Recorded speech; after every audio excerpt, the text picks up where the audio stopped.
लखनऊ के अलीगंज इलाके में हुए भीषण अग्निकांड के बाद अब प्रशासन सख्त कार्रवाई के मूड में नजर आ रहा है। जिस अवैध कमर्शियल बिल्डिंग में आग लगी थी उसे गिराने की तैयारी शुरू कर दी गई। लखनऊ विकास प्राधिकरण ने भवन मालिकों को नोटिस जारी कर दिया है, जबकि फायर ब्रिगेड ने भी आग बुझाने में हुए खर्च की वसूली का फैसला लिया है।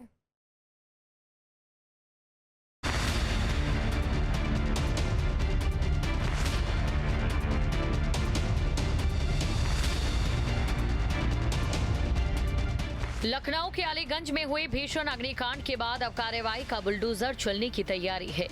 लखनऊ विकास प्राधिकरण ने सेक्टर डी स्थित उस अवैध कमर्शियल कॉम्प्लेक्स के मालिकों के खिलाफ नोटिस जारी कर दिया जहां आग लगने की घटना हुई थी। परिवर्तन जोन 4 की ओर से भूखंड संख्या MS 102 के स्वामियों वीरेंद्र शुक्ला, सुरेंद्र शुक्ला और अन्य के नाम नोटिस भेजा गया है। अलीगंज की जिस इमारत में 15 लोगों की जान चली गई, लखनऊ विकास प्राधिकरण ने अब इस इमारत में नोटिस चस्पा कर दी है। लखनऊ विकास प्राधिकरण ने 15 दिनों में बिल्डिंग के मालिक से जवाब मांगा है कि बिना नक्शे के अनुमोदन के, बिना कॉमर्शियल लैंड यूज कराए आपने कैसे ये इमारत बना ली। तमाम पहलुओं पर जवाब मांगा गया है। 3 मंजिला इमारत है और नीचे से ऊपर तक की अगर हम बात करें तो खाली आने और जाने यानी एंट्री और एग्ज़िट के लिए सिर्फ एक ही रास्ता है, वो भी ये जो किनारे की तरफ से सीढ़ियाँ आ रही हैं। इस सीढ़ियों पर ही सबसे पहले AC की आउटडोर यूनिट्स कई सारी लगाई गई हैं, जो बिल्कुल प्रतिबंधित है कि इस तरह से अगल बगल और आमने सामने AC यूनिट्स नहीं लगानी है, इससे एक बड़ा हादसा हो सकता है। LDA के मुताबिक भवन का निर्माण मानकों के विपरीत किया गया था। नोटिस के जरिए पक्ष रखने का मौका दिया गया है। तय समय सीमा के भीतर संतोषजनक जवाब नहीं मिलता तो ध्वस्तीकरण का आदेश जारी कर दिया जाएगा। जी, अर्बन प्लानिंग एक्ट जो है धारा 27, उसमें 15 दिन का समय देना ज़रूरी है अवैध निर्माणकर्ता को, और जो माननीय सर्वोच्च न्यायालय के भी कई इसमें दिशा निर्देश हैं कि 15 दिन का समय देना है। 15 दिन के बाद हम लोग इसमें यदि उनका जवाब आता है उसका परीक्षण करके, और यदि जवाब नहीं आता है तो स्वतः संज्ञान लेके डिमोलिशन की कार्रवाई करेंगे। इतना ही नहीं, शहर में अवैध निर्माणों के खिलाफ व्यापक अभियान चलाने की भी तैयारी है। LDA ने 7 विशेष टीमें गठित करने का फैसला किया, जो शहर भर में अवैध निर्माणों की जांच और कार्रवाई करेगी। उधर अग्निकांड को काबू करने में इस्तेमाल हुए संसाधनों का खर्च भी अब कॉम्प्लेक्स मालिकों से वसूला जाएगा।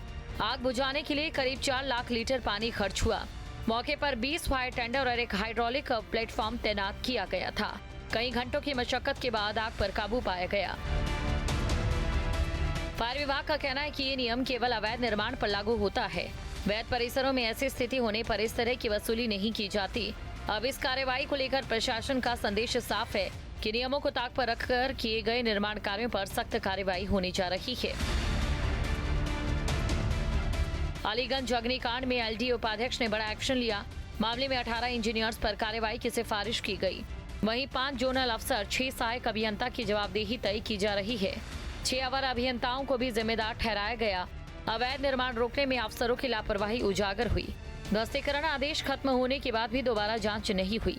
LDA उपाध्यक्ष प्रथमेश कुमार ने इस मामले में शासन को रिपोर्ट भेजी है। देखिए, इसमें जो मोस्टली गलती है, जब 2016 में जब ये मैप के अगेंस्ट निर्माण चल रहा था, मैप के अगेंस्ट जो कंस्ट्रक्शन कर रहे थे, उस समय इनके अगेंस्ट डिमोलिशन ऑर्डर भी LDA ने पास किया, परंतु किन्हीं परिस्थितियों में वही 2016 में जो तैनात अधिकारी थे उन्होंने अपना डिमोलिशन ऑर्डर वापस लिया और पत्रावली को दाखिल दफ्तर कर दिया। हम लोगों ने अपना इंटरनल इन्वेस्टिगेशन कर लिया है। जो उस समय 2016 में जो JE, AE, अधिशासी अभियंता, PCS ऑफिसर सब तैनात थे, उनके विरुद्ध सख्त से सख्त कार्रवाई करने का अनुरोध हमने शासन से कर लिया है। जो उसके बाद भी अभियंता, जो PCS ऑफिसर ज़्यादा दिन रहे, कुल मिला के 19 लोग हम लोगों ने चिन्हित किया है और उनके विरुद्ध सख्त से सख्त कार्रवाई करने का हमने किया है। 19 के अलावा 6 PCS ऑफिसर्स का भी भेजा है हम लोगों ने। अलीगंज अग्निकांड के बाद प्रशासनिक कार्रवाई ने अवैध निर्माणों पर शिकंजा कसना शुरू कर दिया। अब की निगाहें 7 तारीख की सुनवाई और उसके बाद होने वाली कार्रवाई पर टिकी है। Team news state. आपके मोबाइल पर तुरंत आएगी ब्रेकिंग न्यूज। स्क्रीन पर सबसे पहले दिखेगी बड़ी खबर। देश दुनिया की हर खबर एक जगह। अब आपके मोबाइल पर तुरंत फटाफट इंस्टॉल कीजिए न्यूज़ नेशन ऐप और रखिए खुद को अपडेट।